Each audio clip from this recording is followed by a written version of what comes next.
black-faced impala is a very special animal. It's endemic to Namibia, and more specifically endemic to the Etosha region.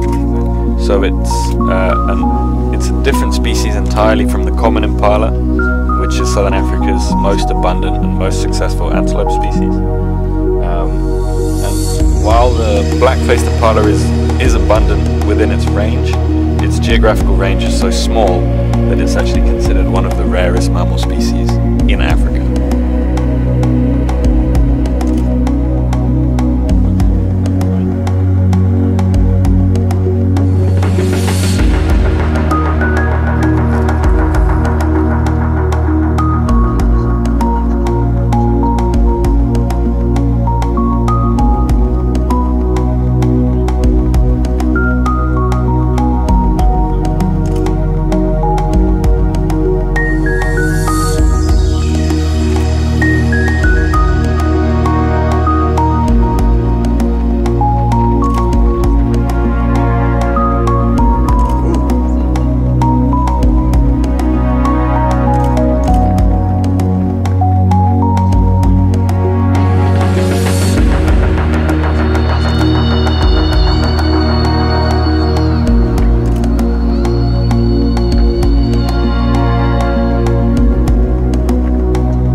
only bird in the world with two toes, and one of them is pretty much vestigial at this point. It's just for balancing while they're standing still.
Crowned lapwings have a very interesting anti-predatorial display where they will fake a broken wing in order to draw predators away from their nesting sites. So if a jackal comes in sniffing around and close to where it's nesting on the ground, the lapwing will lead the jackal away. The jackal will think, oh, this one's injured, I can get this one.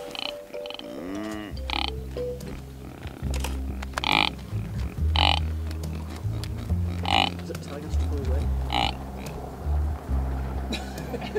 General direction now?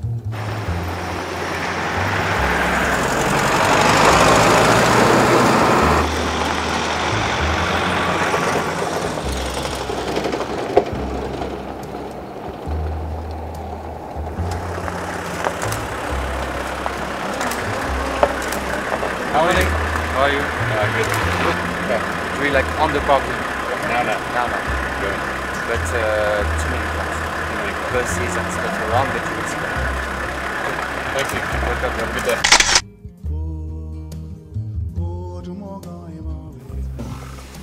day.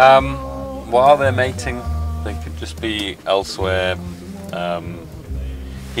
Usually they split off to go and mate. So the rest of the pride will be carrying on with their normal activities. They'll be hunting or resting somewhere in the bush close by, within the territory.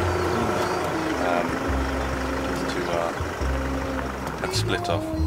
And if she falls pregnant, she'll also, when she gets close to having her babies, after about 3.5. So if they're successful now, about 3.5 months from now, she'll split off and go and have her young elsewhere, away from the pride. She'll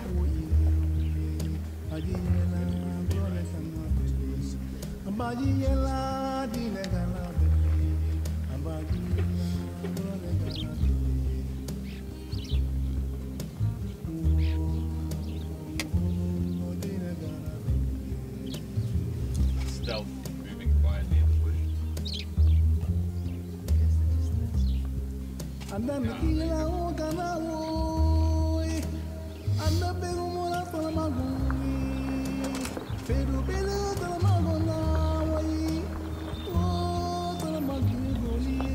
Building and building. So they're colonies of birds.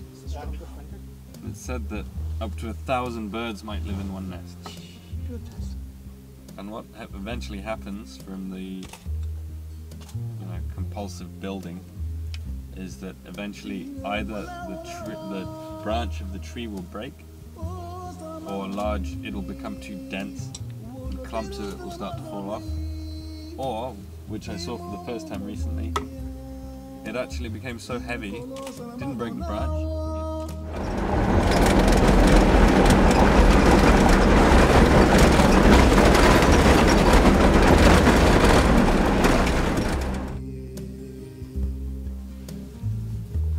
Likely hyena. Okay, so Etosha National Park is roughly 23,000 square kilometers, and the pan itself used to be an inland ocean, and it was fed by several rivers until those rivers started to flow westward, like the Huab and the Abu Huab that we were in, all the way up the northwest of Namibia. All of the rivers flow west. So those rivers started flowing away from the lake, which it was at the time, and so it's been standing dry now for several thousand years. The pan itself is about 5,000 square kilometers.